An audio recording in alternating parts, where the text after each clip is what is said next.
ไป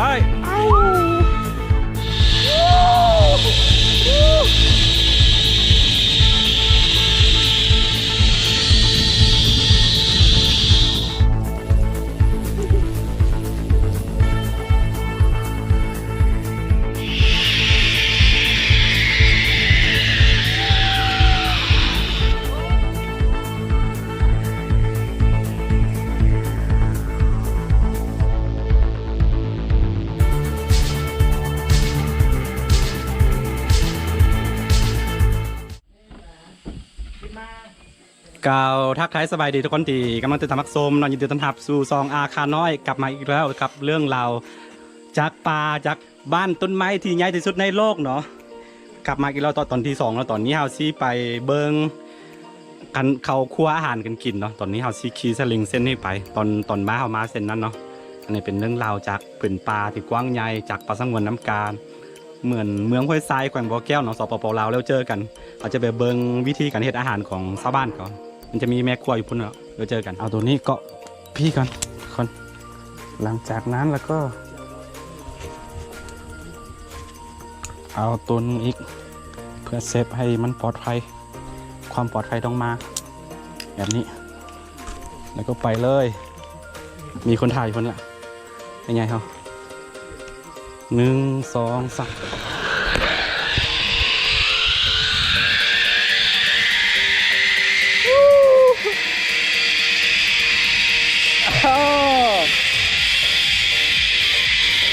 ถึงแน่นอนแน่สบายตอนนี้ก็บรรยากาศยามแรงประมาณ5 โมงยังเนาะ5 โมงแรงได้ยินเสียงจักจานห้องจากพื้นป่าคือบอนที่ครัวอาหารกับบอนที่พักอันนั้นมันคนละที่กันวันนี้เราจะไปที่เขาครัวอาหารให้กินมีแม่ครัวจักคนก่อนไหม4-5 คนเนาะส่วนแรกก็จะเป็นชาวบ้านในพื้นที่นี้ที่ว่าเข้ามาเฮ็ดเวียกกับบริษัทอนุรักษ์ชีวนานาพันธุ์นี่ก็สุดท้ายมันเน้นคนพื้นที่นี่เนาะเพื่อมีรายได้คนพื้นที่มีรายรับแล้วก็จะเฮ็ดให้เขาจำแบบมีจิตสำนึกบ่อยากทำลายป่าไม้เนาะอยากให้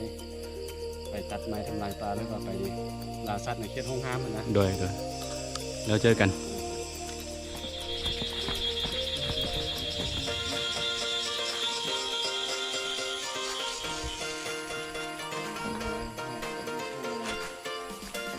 เอาละทุกคนหลังจากที่เราเดินมาจากบ้านต้นไม้เนาะมาที่เขาทำอาหารประมาณ400 เมตรเนาะครับผมมาถึงที่นี่เป็นบ้านที่เขาสร้างไว้สำหรับการเฮ็ดอาหารหรือว่าให้จุแม่ครัวเขาเนาะพักอาศัยที่นี่ว่าสันลายผู้หญิงก็เป็นคนย่านความสูงแล้วอันนี้เขาจะเข้าไปเบิ่งว่าผู้หญิงเขาเฮ็ดอาหารเมนูเป็นอย่างไรเนาะสำหรับค่ำคืนนี้ที่บ้านต้นไม้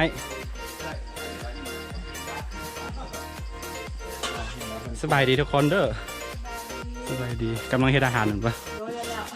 อันนี้เป็นเมนูอย่างอันนี้ลวกผักกับเจียวอ่องลวกผักกับเจียวนี่ก็เจียวอ่องแบบไหนปะคือเป็นภาษาเป็นมะเขือเนาะนั่นแหละมะเขือเป็นกับมะเขือเทศอ๋อเป็นมะเขือเทศเป็นมะเขือใส่เส้นหมูนิดนึงใส่เส้นหมูนิดนึงมันมีถั่วเน่ากับใส่ถั่วเน่าแต่ถั่วเน่ามันอันมีแม่ครัวจะคนไหมพี่4 คนนะเป็นคนบ้านอยู่นั้นน้าหลวงมันมัดบ่น้าหลวงกับดอนคำผู้ใดมีเผากระมุเด้กระมุทักทายเป็นกระมุดูเพื่อสบายเลยเนาะเพราะว่ามีคนไทยคนนั้นเขาไปอยู่อเมริกาอย่างหลายเด้เขาเบิ่งอยู่คนกระมุทำหายสบายเลยอยู่มาเตรแฮมตอนนี้เห็น2 คนนะกำลังเฮ็ดอาหารแล้วก็ตัวนี้ไม่ยังอันนี้เป็นลวกกาดอันนี้เป็นข้าวเอิญไม่ยังวะกาดดอกประกาศดอกเนาะแล้วก็มีเมนูที่ว่าเฮ็ดแล้วกันเมนูที่เฮ็ดแล้วก็มีเนาะเอาผู้หญิงเขาก็ข้ามไปบ้านต้นไม้บ่ต้นไม้ไปส่งข้าวโอ้บ่มีพยานเต้นี่เนาะเขาจะใส่วันนี้เวลาจะเอาไปที่บ้านต้นไม้เพราะว่าค่อนข้างสูงแล้วก็ค่อนข้างแบบคิดว่าผู้หญิงสิบ่กล้าไปได้แต่ว่าประกาศเนาะว่าก็เคยแล้วเหมือนบ่เคยละอยู่พี่เป็นประจำนี่ทีมงานเขา เป็น มันยังปุ้ยนี่ บ่เป็นปองปลาวะ โมเมนผัดเผ็ดไก่ ผักเผ็ดไก่ตัวนี้เผ็ดไก่แล้วการนี้เป็นพั่ว ตัวมักอึ มะอึหรือว่าฟักทอง อันนี้ลาบ อันนี้เป็นลาบโอ้มี หลับเป็นหมู ลาบเส้นหมูแล้วก็มีอันมะเขือแล้วก็มะเขือครับสุดยอดเมนูบ้านๆของเขาเป็นเรื่องราวการกินอาหารจากปลาอะไรปลาลึกๆปลาสงวน แล้วก็สำหรับ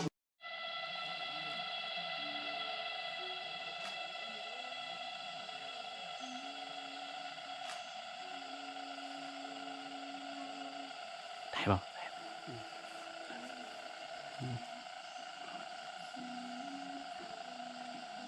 จับ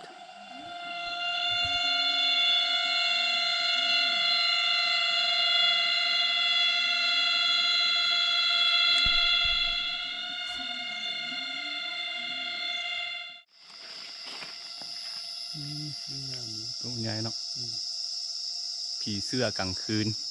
คือตอนนี้เราไปที่ทำอาหารกินแล้วก็ไปปาร์ตี้เล็กๆได้นึงแล้วก็เราก็กลับมา ตอนนี้เราอยู่ป่ากันกำลังจะกลับไปบ้านต้นไม้ในระหว่างทางเราเห็นแมงผีเสื้อตัวนึงง่ายๆมันคล้ายๆคือใบไม้เลยเนาะ เที่ยวเนี่ย อืมระหว่างทางจากบ้านต้นไม้ไปห้องครัวเนาะประมาณ300-400 เมตรมีได้ไหม นี่แหละวันนี้ ประมาณนั้น 300เนี่ย อืม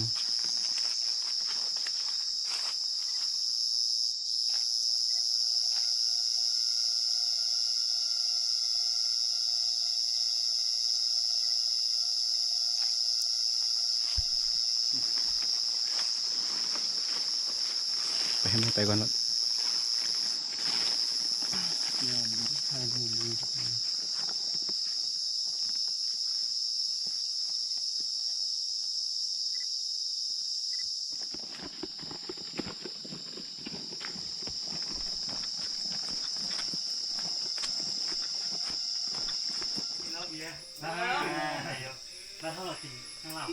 เป็นสูบยาเลยหรอ โอ้ยยุ่งดูอันนี้หมูหัน อยู่ละล่ะ 70-30 เดย์ติดเลย ติด ส ห้าม มมติว่าลาบดิว ไม่เอา อันนี้ได้กินนะ โอ้เราก็ยกสำนัก เอาไปเที่ยว แมนแล้วบ่ฮู้เธอ บอกแล้วว่าถ้ายกมือ สมมติเราพูดเปิดมาหาเราเลยยกมือแบบนี้ ถ้าใครซ่า อ๋อ กินน้ำซ่า น้ำซาเนาะ ซาเลือกข้าวต้มกันได้ อันนี้เป็นเราย้อมแพ้เนาะ ซ่าเลือด กิน ต้ ก็ ม ได้กินก็ได้ ก็เลือกกันได้เลย ฮอตไปละ เจ้านี่เบียร์นี่แหละ เขายังบ่มีสิทธิ์ เบียร์มืดก่อนค่อยมากันบวง ขอบใจขอบใจ ไอเสื้อมานี่ไอเสื้อ บุญบาปบุญ อัน บา นั้ ป นหกต่อมัน3กับ9 จังมันมีบุญให้ได้เราได้กินเบียร์ ถ่ายแดกคือจะเป็นไออีกเลยเอา มี บ่ โซมิลาบมีโซมิลาบ ทำสี่ครับ อ๋อจานนี้เอามักกาเอามักแอด เอาเงินผัดปูนี่แม่สำหรับหนึ่ง เด็ดใช้ก็ได้ก็เฮ็ดอันเนาะแบบอันเน็บเข้าหลาย ครบและอันนี้ผัดปูนี่ ตอนนี้กำลังจักที่เฮาปาร์ตี้น้อยๆนิดนึงแหละก็เกี่ยมนอน เถอะก็ดึงเลยวะ ๆบ่ได้มันน่าเป็นจังได๋ซ้ำนี่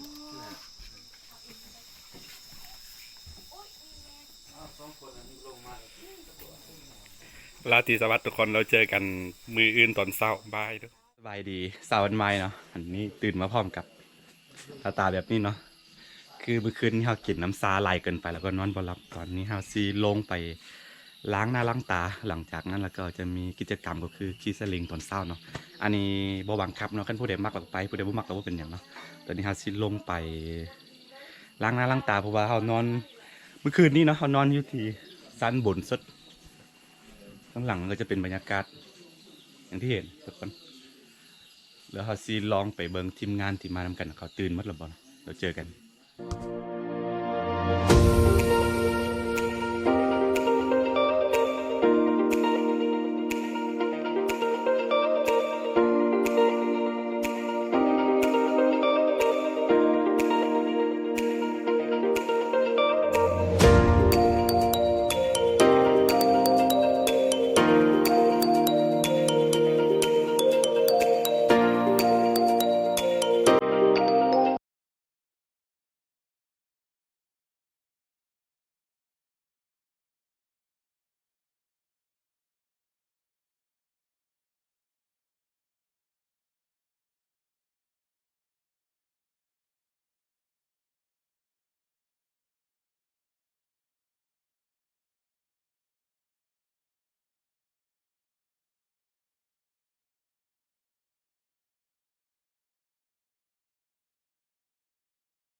เอาละทุกคนหลังจากที่เฮาล้างหน้าล้างตาแล้วก็เฮาจะลงมาด้านหลังนี่เนาะชิสลีลงมาคือในระหว่างที่เฮารอกินข้าวเช้ากินอาหารเช้าเนาะเฮามาเบิ่งวิวขึ้นไปจากด้านหลังขึ้นไปอ้าวสุดยอดปั่นอยู่ในนี่ใหญ่เลยเนาะนี่เป็นครั้งแรกที่ได้มาเห็นอะไรแบบแปลกสิ่งแปลกๆตอนนี้เฮามากับไอ้ใหญ่เฮาตากล้องสวยงามเนาะสุดยอดคือตอนเช้าๆแบบนี้จะมีกิจกรรมก็คือไปขี่สลิงเนาะ แม่นละ ขี่สลิงประมาณจากเส้น 4 4 เส้นแต่ว่าตัวนี้บ่บังคับเนาะคันผู้ใดอยากไปก็ไปสมมุติว่าผู้ใดอิดเมอยก็จากการเดินทางเมื่อวานนี้เอาก็นอนต่อบ่เป็นหยังจนกว่าว่าเฮาสิฮอดเวลากลับเนาะเพราะว่าทริปนี้เฮามาคืนเดียวแล้วก็เดี๋ยว แม่นละเป็นรายการคืนเดียว2 มื้อ1 คืน สองมื้อ1 คืนแล้วก็หลังจากที่กินอาหารเช้าแล้วก็เฮาก็จะกลับไปอีกครั้งหนึงเนาะขี่สลิงกลับไปคือกันเป็นระยะทางจักเส้น 7 เส้น 7 เส้นเนาะ เส้นมื้อสุดท้ายจะมี7 เส้น ในตอนนี้ก็ช่วงเวลารอกินอาหารเช้าก็เลยว่ามาเห็นแบบไทยบรรยากาศด้านหลังนี้เนาะสวยงาม เพราะว่าอยู่มุมนี้มันจะ เห็นดี มันแกกบมันฮอดปลายเลยมันจะเห็นแบบกันสั้นเลยนะ1 2 3 4 สั้นเห็นหมดเลย อ้าวเบิ้งไว้พี่มันแค่คือ2 สั้นแต่ว่าเข้าไปข้างในมันจะมีประมาณ4 สั้นตัวน้อยเลย ข้างในสันใหญ่กับสันน้อยเถิงกับสันน้อยทางนั้นอีก ตัววันสั้นลมสุดมันเป็นห้องน้ำสั้นที่2เราระวังกลางอีกโอ้สวยงามคือถ้าเข้าขึ้นไปแล้วก็เบิ้งลงมาเนาะมันจะรู้สึกว่ามันจะบ่สูงกว่ามันจะมีต้นไม้บังอยู่อันด้านหลังแต่ว่า เวลาเบิ้งพี่ขึ้นเมื่อสุดยอด สูง ต้นนี้ก็หน้าใหญ่ซ้ำเท่าๆกับอันต้นตัวนั้นเนาะแต่ว่าตัวนั้นจะซื่อกว่าตัวนี้มันงาของมันกิ่งก้านของมันจะใหญ่กว่าตัวนั้นเหมาะ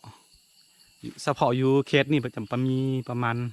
มี2 ตูบ มี2 ตูบเนาะมี2 หลัง แล้วก็มันจะมีอีกอันเคสหนึ่ง อีกเคสหนึ่งก็คือเป็นรายการ3 มื้อ2 คืน อ๋อ ตัวนั้นจะมีทั้งหมด7 ลัง มันอยู่อีกจุดหนึ่งจะมี7 หลังเนาะตัวนั้น อยู่อีก ห่างกัน ของป่าสงวนมันจะอยู่ห่างกันตัว เป็ นั้น นจะอยู่ทางไปทางทิศตะวันออกพุ่น ตะวันออกนะ ทางนั้น อ๋อตอนแรงๆแบบนี้จะเห็นถ้ามีโอกาสเนาะจะได้เห็นตัวอันลิงไปอย่างเนาะเพราะว่ามื้อวานตอนแรงตอนเฮามาถึงเนาะเฮาเห็นลิงฝูงหนึ่งอยู่บนต้นไม้เนาะประมาณ19-20 ตัว แต่ว่าเฮาบ่สามารถไทยได้เพราะว่ามันอยู่ไกลจากกันตูบที่เฮาอยู่เนาะ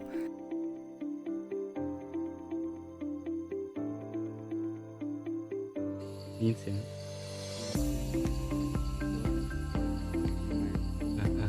จะเป็นพวกลิงที่เจ้าเห็นเมื่อวานนะครับ เมื่อวานตอนแรงประมาณ4-5 โมงเนาะเห็นลิงฝูงหนึ่งเนาะตายขึ้นปีนขึ้นต้นไม้ แต่สิที่เฮาไปเห็นครัวเนาะเฮาบ่ได้เห็น แม่นแหละเอาไปอันเบิ้งเขาเฮ็ดอาหารก็เลยบ่ได้เห็นสุดยอดบรรยากาศคันผู้ใดอยากมาแล้วก็ลองมาสัมผัสด้วยตัวเองเนาะผู้อื่นบอกนี่มันก็บอกบ่ทึกนะแบบ บ่ทึก บ่ได้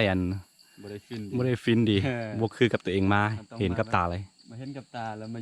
อยู่ด้วยตัวเองแล้วมันจะฮู้ว่ามันบรรยายบ่ได้นะ แม่น ต้องมาเองต้องมาเอง เดี๋ยวเฮากลับไปตุ๊บเนาะเดี๋ยวรอถ้ากินอาหารเช้า นั่นน่ะ หลังจากนั้นแล้วก็เฮาจะก็ล้มกันนิดนึงแล้วก็จะเดินทางกลับต่อ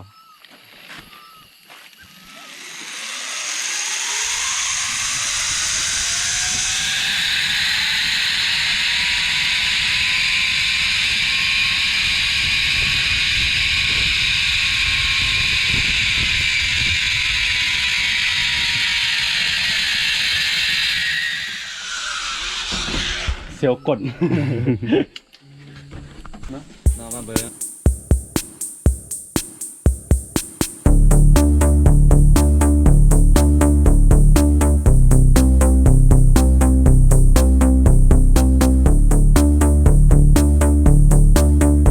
เดือนหวยหลาย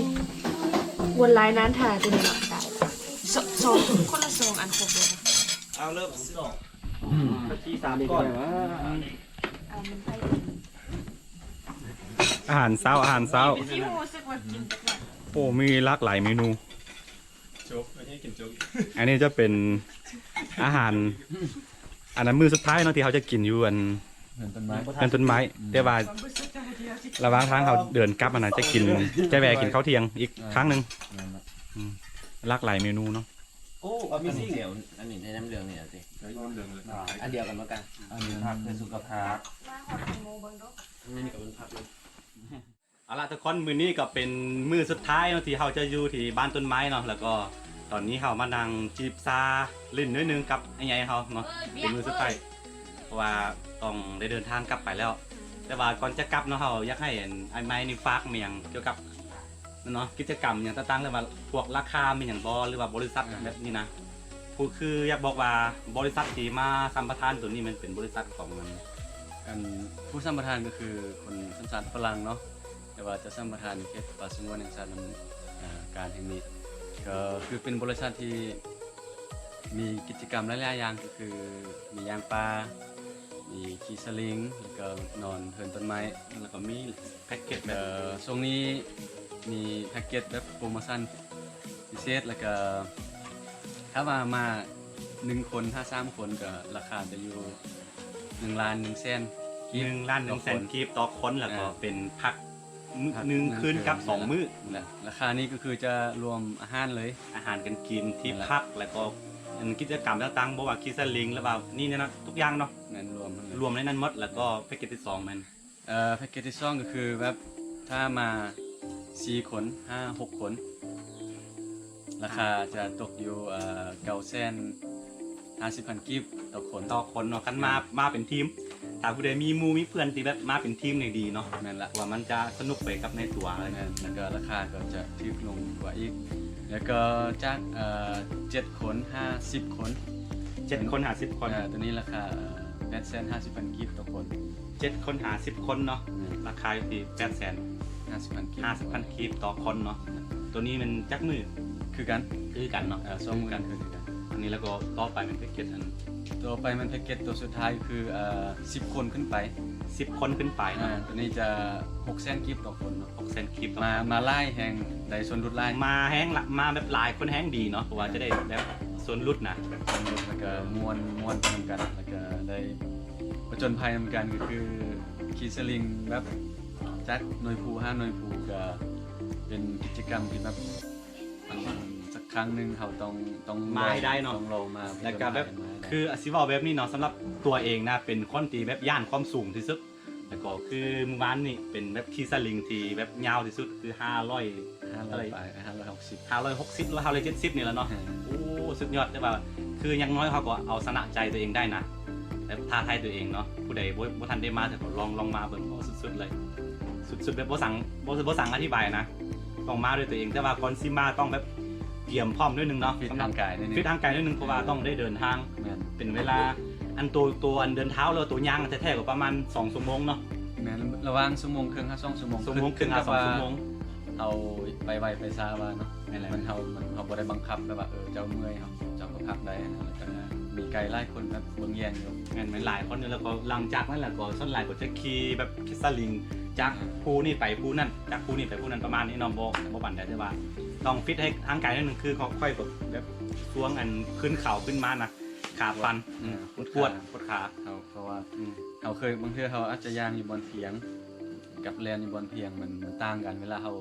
ขึ้นจังสันแบบซีมันน้ำหนักเขาเปียเครื่องหนักได้แล้วมันเฮ็ดให้เขาแบบได้ยืดขาแล้วมันเฮ็ดให้เขาปวด แต่ว่าถ้าเขาแลนออกกำลังกายตลอดก็บ่เป็นหยังมันก็เรื่องอยู่ มาได้เนาะขั้นผู้ใดอยากมาแล้วก็อย่าแบบสามารถติดต่อได้ทั้งอันข้อมูลตามหน้าจอนี้หรือว่าติดต่อมาด้วยตรงทางอันซองอาคารน้อยก็ได้เนาะเดี๋ยวจะประสานให้กับไอ้ใหญ่ก็อีกทีหนึงก็ได้เนาะเราจะขึ้นข้อมูลตามหน้าจอนี้ให้เนาะประมาณนี้เนาะขั้นผู้ใดมักแล้วก็อย่าลืมกดไลค์กดติดตามซองอาคารน้อยแล้วก็สำหรับทริปนี้ก็สิหมดประมาณนี้เนาะแต่ตอนนี้เราคือผู้พิชิตแห่งความทรงจำนะที่บ้านต้นไม้ใหญ่ที่สุดในโลกเนาะแล้วก็ขั้นผู้ใดมักกันผจญภัยแล้วมาการเดินป่ามีอย่างแบบนี้เนาะแบบอเวนเจอร์ยุคป่ายุคเขาแบบนี้นะสามารถไปติดตามทางแฟนเพจของสื่ออย่างไอ เป็นไมค์อินไวก็ถ้าภาษาลาวก็คือคนเปิดทางเนาะ ไมค์อินไวแล้วก็คนเปิดทางเนาะแล้วสิขึ้นหน้าจอให้นี่เนาะสิขึ้นให้ตามนี่เนาะ เป็น Facebook Page ได้แล้วก็เป็นช่อง YouTube ก็ เป็น แต่ว่าตั้งโดนแต่ว่าบ่ค่อยมีเวลาแต่จากนี้ต่อไปบางทีก็อาจจะ เริ่มมาเฮ็ดวิดีโอไลฟ์ขึ้น มันจะซื้อเพจกับซื้อ YouTube ก็อันเดียวกันเลยเนาะคือจะได้เห็นขั้นเข้าไปในเพจตัวนี้จะเห็นแบบรูปมีอย่างรูปภาพมีอย่างสวยๆบ่ว่ารูปสัตว์มีอย่างนกมีอย่างหรือว่าแบบการผจญภัยมีอย่างสถานที่ท่องเที่ยวต่างๆเราจะได้เห็นเนาะสุดยอดเลยเพราะว่าตากล้องมือหนึ่งของแปงโมแก้วเนาะแล้วอย่าลืมฝากเนาะกดเข้าไปกดติดตามให้ทางอันนั้นเพจนี่ก็ Mike Invite แล้วก็คนเปิดทางเนาะตามหน้าจอเจอกันในคลิปหน้าแล้วก็ในระหว่างทางเฮาคิสลิงกลับไปเฮาก็สิท้ายให้ทุกคนได้เบิ่งกันแต่ว่าซีบ่อธิบายบ่บรรยายเป็นหยังเนาะเบิ่งบรรยากาศไปเนาะแล้วเจอกันทุกคนบาย